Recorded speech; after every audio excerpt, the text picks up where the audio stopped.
तो जी हाँ मेरे प्यारे छात्रों, आपका एक बार फिर से स्वागत है आज के इस वीडियो में। और आज के इस वीडियो में देखिए आपका मैं यहाँ पे पूरा का पूरा आपका रियल पेपर आपका लेके आ चुका हूँ। अभी अभी यहाँ पे मुझे यहाँ पे विद्यालय से मिला है। और बता दूँ यहाँ पे आपका सेट भी है, आपको डाउट नहीं करना है। आपका सेट भी आपका यहाँ पे देख लीजिए पेपर। और आपका यहाँ पे कक्षा 10वीं का आपका त्रैमासिक का यानी कल आपका हिंदी का पेपर आप यहाँ पे कोड देख लीजिए। आपको यहाँ पे आपका सेट बी का कोड और इसके बाद देखिए 10 आपका 03 और इसके बाद आपको हिंदी का आपका सब्जेक्ट कोड 401 है। आप यहाँ पे सब्जेक्ट आप देखिए, आपका यहाँ पे आपका जो आपका टाइम टेबल बना है आपको प्रॉपर आपको यहाँ पे आपको ऐसा ही पेपर आपको यहाँ पे फटाफट पूरा पेपर आपको करना है। देखिए पूरा आपको यहाँ पे कोडिंग आपको मिल जाएगा, आपको डाउट नहीं करना है। पूरा क्वेश्चन आपको यहाँ पे आपको एकदम आग लगाना है पेपर में। देखिए पूरा पेपर मेरे पास यहाँ पे है, तो पूरा आपका देखिए टोटल आपके इसमें आपके 7 पेज हैं और आपके 7 पेज देखिए आपको लास्ट आपको यहाँ पे 6ठा पेज और आपको यहाँ पे आपका लास्ट आपका यहाँ पे आपका 7वां पेज। ठीक है, तो आपका ये सेट आपका भी है और इसके बाद आपको मैं यहाँ पे आपका सेट ए भी आ चुका है। ठीक है, आप यहाँ पे देखेंगे तो आप राजा जी अपनी शक्तियों का पूरा इस्तेमाल कर रहे हो। तो यहाँ पर देखिए फटाफट आपका यहाँ पे आपका 1045 आपका यहाँ पे इसका आपका ये है और आपका इसका विषय कोड देखिए आपको यहाँ पे 4 आपका 01 आपको यहाँ पे प्रॉपर आपको दोनों सेट आपको मिलेंगे और एक एक क्वेश्चन आपका यहाँ पे करेंगे। टोटल इसमें देखिए आपके इसमें भी आपके 7 पेज हैं और आपको हम इसमें देखिए पहला पेज और इसके बाद देखिए आपको यहाँ पे आपका 5वां और 6ठा और 7वां। ठीक है, तो प्रॉपर आपको यहाँ पे दोनों सेट आपको यहाँ पे आंसर आपको कंप्लीट आंसर आपको दिए जाएंगे फटाफट पहले। तो चलिए आपको यहाँ पे फटाफट आपको यहाँ पे पूरा वीडियो आपको लास्ट तक देखना है और आपको यहाँ पर बने रहना है। चलिए सबसे पहले आपको यहाँ पे सेट भी करते हैं छात्रों और यहाँ पे पेपर में बिल्कुल हम और आप मिलकर गर्दा मचाएंगे। देखिए आपको यहाँ पे सबसे पहले क्वेश्चन आपको यहाँ पे आता है। आपका प्रत्येक प्रश्न आपको दिए गए, आपको यहाँ पे सही आपको विकल्प चुनना है। देखिए आपका पहला क्वेश्चन आपका सही विकल्प के रूप में है। पहला क्वेश्चन आधुनिक काल का आपका आरंभ कब होता है? आपको सिंपल सा आंसर आपको यहाँ पे आपका 1900 करना है। देखिए आपका 1050 आपका यहाँ पे नहीं होगा, ना तो आपका 1375 होगा। आपका यहाँ पे भक्ति काल का होता है और आपको यहाँ पे 1800 आपका होता है आपका आधुनिक काल का। ठीक है, और आपका ये 1050 होता है आपका वीर गाथा काल का होता है। तो यहाँ पे आपको क्लियर रखना है 1050 आएगा तो आपको वीर गाथा काल और अगर 1375 आएगा तो भक्ति काल और आपका यदि आपका आए 1900 तो आपको यहाँ पे आधुनिक काल आपका यहाँ पे आपका 1900 होगा। और आपका यहाँ पे आपका इस प्रकार से आपको सारे आंसर आपको करना है। और इसके बाद क्वेश्चन देखिए आपका यहाँ पे दूसरा आपका नई कविता के कवि आपकी कौन है आपको बताना है। तो बहुत सिंपल आंसर है, आपको देखिए यहाँ पे निराला, आपके यहाँ पे सुमित्रा नंदन पंत, रघुवीर सहाय और आपका महादेव वर्मा। देखिए तो नई कविता के आपके जो कवि हैं वो आपके कहलाते हैं आपके रघुवीर सहाय कहलाते हैं। और बाकी ये तीनों देखिए सूर्यकांत त्रिपाठी निराला, महादेव वर्मा और आपके यहाँ पे सुमित्रा नंदन पंत जी, ये आपके कहलाते हैं छायावाद के कवि। ठीक है, आपने निराला सूर्यकांत त्रिपाठी निराला आप रचना पढ़ा होगा, आपका कुकुरमुत्ता पढ़ा होगा, अनाम दास का पोथा पढ़ा होगा, ये इनकी रचना है। और महादेवी वर्मा निर्जा, निहार और रश्मि आपके महादेवी वर्मा के आपके रचना कहलाते हैं। और सुमित्रा नंदन पंत के आपके रचना देखिए आपने पढ़ा होगा क्या आपका रश्मि रथी। ठीक है, और इसके साथ आपका अनाम दास का आपका पोथा और कला और बूढ़ा चांद, ये आपके इनकी रचना कहलाते हैं। और इसके बाद देखिए क्वेश्चन आपका यहाँ पे तीसरा क्वेश्चन दिया गया है आपका गोपिया ने श्री कृष्ण की तुलना किससे की है? आपको आंसर क्या आपका नीम की लकड़ी से होगा, क्या आपका तुलसी की आपका लकड़ी से होगा, या फिर आपका यहाँ पे चंदन की लकड़ी से, या फिर आपका हारिल की आपका लकड़ी से? आपको आंसर यहाँ पे पहला करना है, आपको यहाँ पे हारिल की लकड़ी से तुलना किए हैं। आपका श्री कृष्ण की तुलना आपको गोपियों ने किया है। और देखिए 16,000 गोपियां थी और अकेले आपके श्री कृष्ण थे। तो ऐसा इनका चलता था आपका रासलीला। क्या आप भी करते हैं?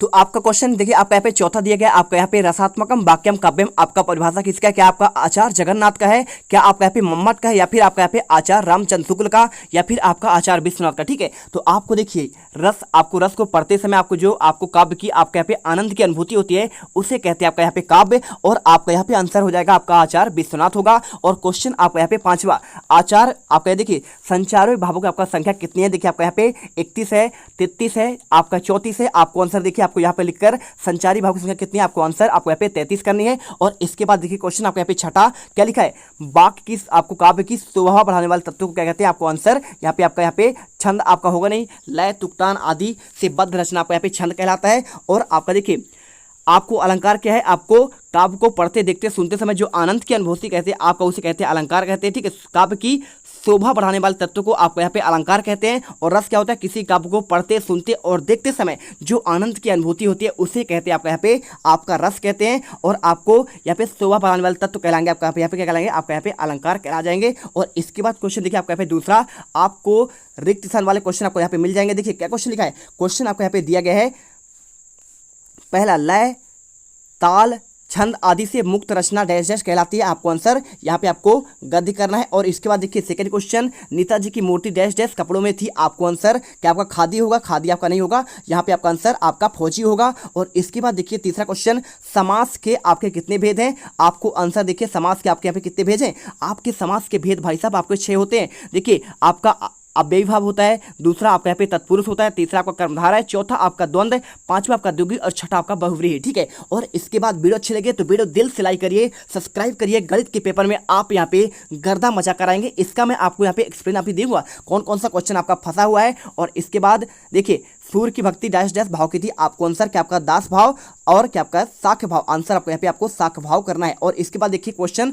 आपको यहाँ पे पांचवा, गोपियां उद्धव को आपको डैश डैश मानती थी, हतभागी आपका वड़भागी। ठीक है। देखिए तो गोपियां जो है उद्धव को मानती थी आपका यहाँ पे बड़भागी। ठीक है। और इसके बाद क्वेश्चन छठा, चौपाई के प्रत्येक चरण में मात्राएं कितनी होती हैं। आपको यहाँ पे आंसर आपको 16 मात्राएं आपका यहाँ पे करना है। 24 मात्राएं आपके दोहा में आपके पूरे आपके यहाँ पे 2 चरणों में होता है। और आपको 13-11 पर आपका यति दोहा में होता है, प्रथम और तृतीय में, और द्वितीय चतुर्थ में आपका यहाँ पे 11-11 मात्राएं होती है। और चौपाई में आपके यहाँ पे 16 मात्राएं होती है। जैसे मंगल भवन मंगल हारी द्रवहु सुदशरथ अजर बिहारी। तो ये जो आपका उदाहरण है ये आपका चौपाई का है। देखिए मैंने आपको यहाँ पे गाकर बताया है तो आप यहाँ पे अच्छे से याद करिएगा। ये चौपाई आपका जो यहाँ पे आजकल मानस में आपका कथम गाया जाता है, आपका ये चौपाई कहलाता है। ठीक है। और इसके बाद बिहारी गाया हुआ आपका यहाँ पे है। इसके बाद देखिए आपका सही जोड़ी दिया गया है। सही जोड़ी क्या दिया गया है आपको यहाँ पे देखिए क्वेश्चन आपको यहाँ पे सिंपल सा आपको दिया गया है, विनय पत्रिका आपका किसकी रचना है। तो देखिए आपको सभी के आंसर बताते हैं। आपको यहाँ पे टोटल आपके 6 क्वेश्चन है और 6 के आंसर आपको यहाँ पे देने वाले हैं। देखिए पहला आपको यहाँ पे लिखा है विनय पत्रिका। तो विनय पत्रिका आपका यहाँ पे रचना है आपका तुलसीदास का। ठीक है। और कमानी क्या है आपका यहाँ पे, कमानी जो आपका यहाँ पे है आपका जयशंकर प्रसाद की रचना है। और इसके बाद देखिए शांत रस क्या है, शांत रस ईसाई भाव आपका यहाँ पे आपका निर्वेद होता है। चौपाई क्या है, चौपाई आपका यहाँ पे एक मात्रिक छंद है क्योंकि इसमें 16 मात्राएं होती हैं। और जहाँ एक बार एक ही शब्द 2 बार आए उस और अर्थ न बदले उसे कहते हैं आपका यहाँ पे पुनरुक्ति प्रकाश। ठीक है। बार बार आता है लेकिन अर्थ उसका चेंज नहीं होता। और देखिए जहां अप्रस्तुत कथन से प्रस्तुत का बोध हो उसे कहते हैं आपका यहाँ पे अनोक्ति अलंकार। देखिए जैसे आपका यहाँ पे अनोक्ति अलंकार का माली आबा देखकर कलियन कली पुकार और फूले फूले चुन लिए काल हमारी बारी। ठीक है। आपको यहाँ पे आपका आंसर आपको यहाँ पे आपका अनोक्ति का आता है। और इसके अतिशयोक्ति देखिए, हनुमान के पूंछ में लगन न पाई आग, लंका सारी जल गई और गए निशाचर भाग, आपका अतिशयोक्ति का उदाहरण है। और इसके बाद देखिए क्वेश्चन आपके यहाँ पे आते हैं, क्वेश्चन आपके एक वाक्य में उत्तर। आपको आंसर यहाँ पे आगे जितने आंसर हैं आपको इसका आंसर आपको यहाँ पे आपको नेक्स्ट पार्ट में आपको यहाँ पे आपको देने वाले हैं, चौथा पांचवा। इसके बाद देखिए आपको यहाँ पे क्वेश्चन आपका छठा आएगा, 7वां 8वां 9वां 10वां 11वां। आपके यहाँ पे पूरे क्वेश्चन आपके टोटल आपके यहाँ पे 23 क्वेश्चन है। और 23 क्वेश्चन का आंसर आपको मैं नेक्स्ट आपको पार्ट में 21वां हो जाएगा। और इसके बाद आपको यहाँ पे आपका 22वां पार्ट बाई पार्ट आपको यहाँ पे आंसर मिलेगा। लास्ट में आपको यहाँ पे एक आपको निबंध लिखना है और इसके आंसर आपको हम देने वाले हैं। मिलते हैं नेक्स्ट वीडियो पर। जय हिंद जय भारत। वीडियो अच्छे लगे दिल से वीडियो लाइक करिए, चैनल को सब्सक्राइब करिएगा। अब तुम लोग गलती से अगर नए हो तो सब्सक्राइब करो, वो जो लाल वाला बटन है उस पर अपने जीजा जी फेंक के मारो या फूफा जी, मुझे नहीं पता, बस क्लिक हो जाना चाहिए। अब मैं भी जा रहा हूं, मुझे मुठिया पेलने जाना है। बाय। वो है